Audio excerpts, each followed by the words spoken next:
digma ng Jerusalem. Babaliin niya ang mga padula ng pagdirigma at pag-iiralin ang pagkasundo ng lahat ng bansa. Ang hangganan ng pagkaharian niya ay dagat magkaibila mula sa Euphrates hanggang dulo ng daigdig.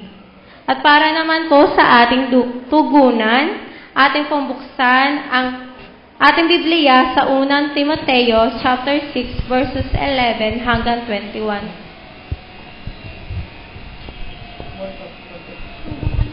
Pansariling tagubilin. Ngunit ikaw na lingkod ng Diyos, umiwas ka sa mga bagay na ito. Sikapin mong mamuhay sa katuwiran, kabanalan, pananalig, pag-ibig, pagtitiis, at kaamuan. Gawin mo ang buo mong makakaya sa pakikibaka, alang-alang sa pananampalataya at kakamtan mo ang buhay na walang hanggan. Yamang diyan na tinawag ng Diyos nang ipahayag mo sa harapan ng maraming saksi ang iyong pananampalataya. Sa ngalan ng Diyos na nagbibigay buhay sa lahat ng bagay at sa ngalan ni Kristo Jesus na nagpatotoo sa harapan ni Poncio Pilato, inuutusan ko sa iyo.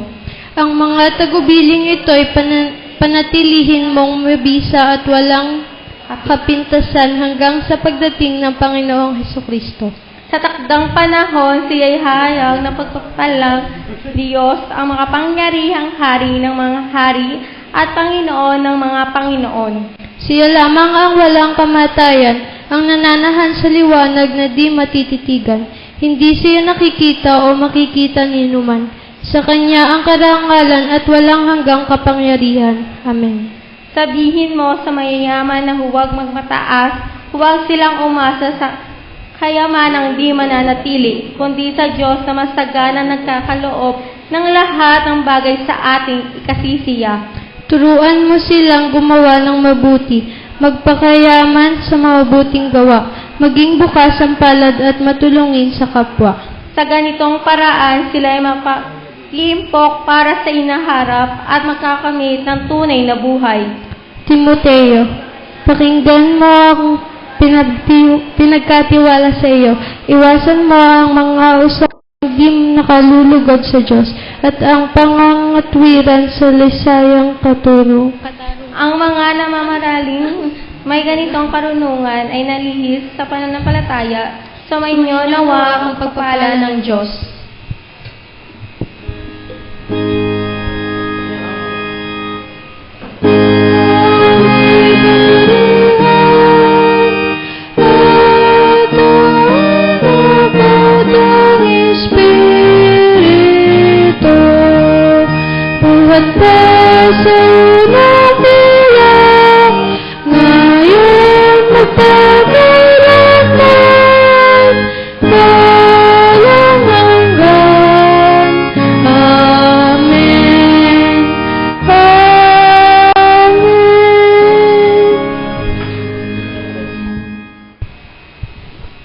Buksan po natin ang ating bagong tipan sa Ebanghelyo ayon kay Mateo. Ang kabanata ay 21, ang mga talata ay 1 hanggang 11. Ang matagumpay na pagpasok sa Jerusalem.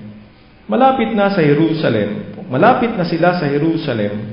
Pagdating nila sa Bethphage sa bundok ng mga Olibo, pinauna ni Jesus ang 2 alagad at sinabi niya sa kanila, "Pumunta kayo sa susunod na nayon. Makikita niyo roon ang isang inahing asno na nakatali kasama ang kanyang bisiro. Kalagin ninyo at dalhin dito. Kapag may sumita sa inyo, sabihin ninyong kailangan ng Panginoon at hindi nakikibuo iyon. Nangyari ito upang matupad ang sinabi ng propeta.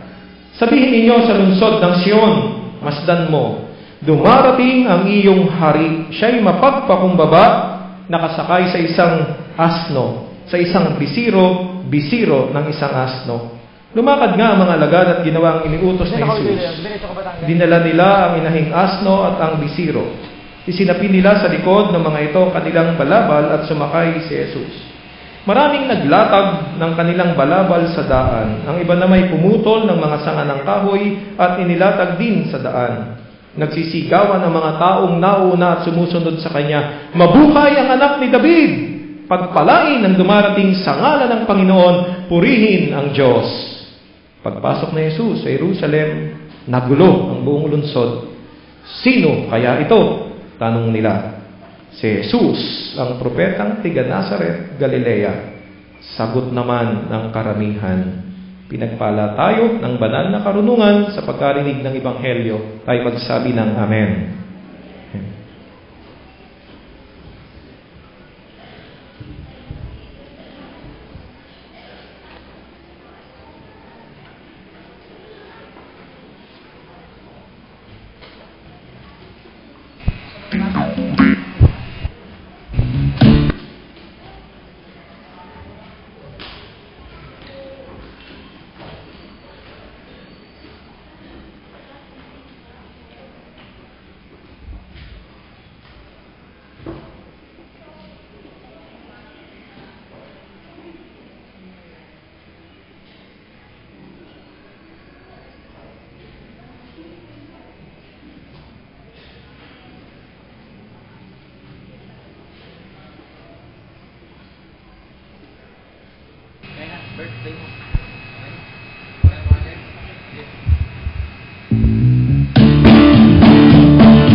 God is good. All the time.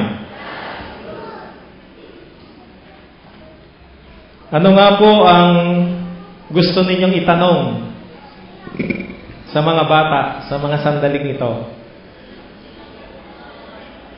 Sige po, tatanong muli natin.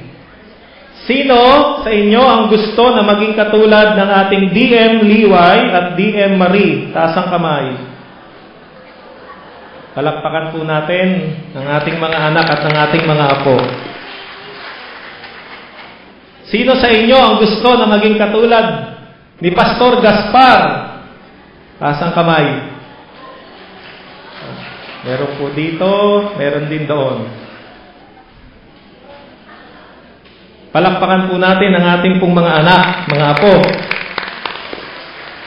Nakita natin yung pong mga palaging tumataas na mga bata na nais maging manggagawa ng Panginoon sa kanyang ubasan. Sino naman po sa mga magulang at sa mga lolo at lola na nais na yung mga kanilang apo, yung mga anak, ay maganap yung kanilang mga pangarap na maging manggagawa sa ubasan ng Panginoon bilang mga church workers?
Sabihin po natin, sino ang masaya ngayon? Dapat po tayo ay magsaya. Dapat po tayo ay magdiwang sapagkat ang ating Panginoong Hesus ay matagumpay na dumating doon sa Jerusalem.